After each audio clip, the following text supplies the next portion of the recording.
Pedeng jong kari Myanmar, nadu kilom bat kithor la sakhi ba kathma bare, kajur hakate kari. Hapo kajinyanam jong commander, sang ukthang, kakenhun jong kinong yale, kilara ringkat bat kitiar yale, ban yakhun persya, yak junta, kibala yakni yakabor ha uremphang, hajar arphuwe.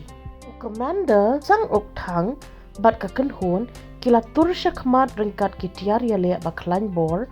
bat katay kakenhun la tip rukum kaway na kikenhun yale baslur bat baklan bat kathong jongki kalong ban yale persya ya ki junta na kabenta kalaway ba pernay ha katay kari. U commander sang ukthang u badayru uwe na kisamla puliniam menta ulaya lam ya kakenhun kabadon kumba Henryo hajar ngut kinong yale kabalong kum kathma bajar wat kaperthai kam yo iya kajing yale jongki namar ka jinglong jingman bat ka jingdo no ka senchar khadar bakhoj ha katay kari junta ki yang scam bat pun scam ya ka longrem bala penlong ya ka kanhon jong usang ukthang ban shem jing ban turi kilom ha katay ka jaka ha ka jingthmu jong ki ban yo ka jinglat loi ha padang ka jingdum jong ka benang ka maryang ka kanhon jong usang ukthang kala yo aru ban kni ya ka police station lagi junta Hadien ko ba arko prasni ke jingyale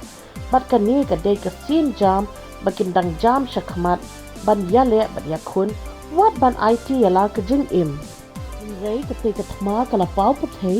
hadien bada ki spa angut ki bre ki lahap ban sha sumar namar ka jing shitom na ka jingring min sim ya ka tedem bat hap ru ban pedwir bala don kamru ka jingyarap jong ki wei kiri ka perthei ka wei ka pedeng klau la shnaru ya ka yeng she dara kum ka wei na ki jaka pedeng jong ka jingyale ki chin army ki badon tang da ki spa ngut min shwa menta ki kot palat hajar ngut bat bon na ki dei ki badang khna ka karta ha pedeng ka jingyale ka bajur ka wei ka samla ka bala tip kerteng kum ka gre sui lotial